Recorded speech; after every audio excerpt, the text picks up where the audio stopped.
বিসমিল্লাহির রহমানির রহিম। আসসালামু আলাইকুম রহমতুল্লাহ। সুপ্রিয় অষ্টম শ্রেণীর শিক্ষার্থীরা, আজকে আমরা তোমাদের গণিত বইয়ের অনুশীলনী 4.1-এর 13 নম্বরের যে প্রশ্নগুলো আছে, যে দুইটি রাশির বর্গের অন্তরূপে প্রকাশ করো, ক খ গ ঘ, তো এই 4টি প্রশ্ন সমাধান করব। ক নম্বরে আমাদেরকে দেওয়া আছে 5p - 3q ইন্টু p + 7qকে বর্গের অন্তরূপে প্রকাশ। তাহলে আমরা ধরবো a ইকুয়াল হচ্ছে 5p - 3q, b ইকুয়াল হচ্ছে p + 7q। তাহলে আমরা একটা অনুসিদ্ধান্ত জানি, সেটা হচ্ছে ab equal a + b divided by 2 all square minus a - b divided by 2 all square. তো এক্ষেত্রে আমরা যদি আলাদাভাবে একটু মানগুলো বের করি, তাহলে a + b ইকুয়াল কত হবে? এর মান হচ্ছে 5p - 3q প্লাস b-র মান হচ্ছে p + 7q। তো এখান থেকে যোগ করলে আমরা পাই হচ্ছে 6p + 4q। এখন যদি আমরা a + b ডিভাইডেড বাই 2-র মান বের করি, এই দুটার থেকে যদি 2 কমন নেই, 2 দ্বারা ভাগ করলে হয় 3p + 2q, উপরের 2 নিচের 2 বাদ যায়, আমাদের থাকে হচ্ছে 3p + 2q। অর্থাৎ a + b ডিভাইডেড বাই 2 এটার মান হচ্ছে 3p + 2q। আবার আমরা যদি a - b-র মান বের করি, তাহলে এর মান হচ্ছে 5p - 3q মাইনাস b-র মান হচ্ছে p + 7q। এখান থেকে আমরা পাই হচ্ছে 4p - 10q। ঠিক আছে।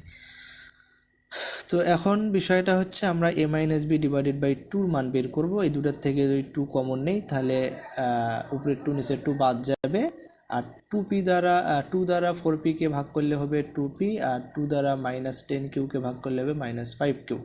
তার মানে আমরা a - b ডিভাইডেড বাই 2-র মানও বের করলাম। এখন আমরা ab সমান লিখতে পারি a + b divide by 2 all square minus a - b divided by 2 all square. তাহলে a + b ডিভাইডেড বাই 2 এটার মান হচ্ছে 3p + 2q তার উপরে স্কোয়ার, আর a - b ডিভাইডেড বাই 2 এটার মান হচ্ছে 2p - 5q তার উপরে স্কোয়ার। তো এটাই হচ্ছে আসলে আমাদের নির্ণয় উত্তর। এরপরে যে খ নাম্বার প্রশ্নটা আছে, 6a + 9b ইন্টু 7b - 8a-কে দুইটি বর্গের অন্তরূপে প্রকাশ। তো এক্ষেত্রে x ইকুয়াল আমরা ধরবো হলো 6a + 9b, y equal 7b - 8a। এখন আমরা যে সূত্র জানি, অনুসিদ্ধান্ত xy সমান x + y divide by 2 all square minus x - y divided by 2 all square. তো প্রথমত আমরা হচ্ছে xy এর মানটা যদি বের করে নেই, তাহলে x এর মান হচ্ছে 6a + 9b প্লাস y এর মান হচ্ছে 7b - 8a। এখান থেকে আমরা পাই হচ্ছে 16b - 2a। ঠিক আছে।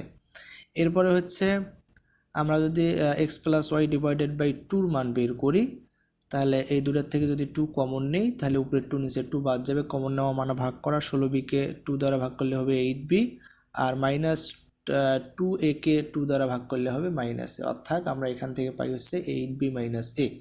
ঠিক আছে।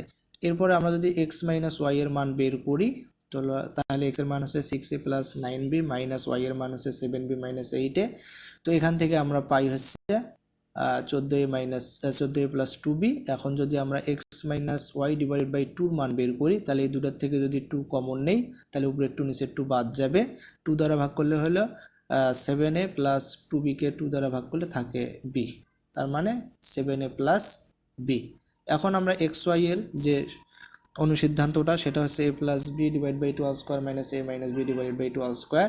তাহলে এখান থেকে আমরা মান বসালে আমরা পাই হচ্ছে 8b - a তার উপর স্কোয়ার মাইনাস 7a + b তার উপর স্কোয়ার। তো এটাই হচ্ছে আমাদের উত্তর। এরপরে যে গ নাম্বার প্রশ্নটা আছে, গ নাম্বার প্রশ্ন হচ্ছে 3x + 5y ইন্টু 7x - 5y-কে বর্গের অন্তরূপে প্রকাশ। তো এক্ষেত্রে আমরা ধরবো a ইকুয়াল হচ্ছে 3x + 5y, b ইকুয়াল হচ্ছে 7x - 5y। তো আমরা জানি ab equal a + b divide by 2 all square minus a - b divided by 2 all square. তো এখন আমরা যদি প্রথমত a + b-র মান বের করি, এর মান আর b-র মান যোগ করলে আমরা পাই 10x, এবং তাকে যদি 2 দ্বারা ভাগ করি তাহলে পাই হচ্ছে 5x। আবার যদি আমরা a - b-র মান বের করি, এর থেকে b-র মান বিয়োগ করলে আমরা পাই 10y - 4x। তাকে যদি আবার আমরা 2 দ্বারা ভাগ করি, তাহলে আমরা পাই হচ্ছে 5y - 2x। আশা করি তোমরা অবশ্যই ক্যালকুলেশনগুলো পারবা।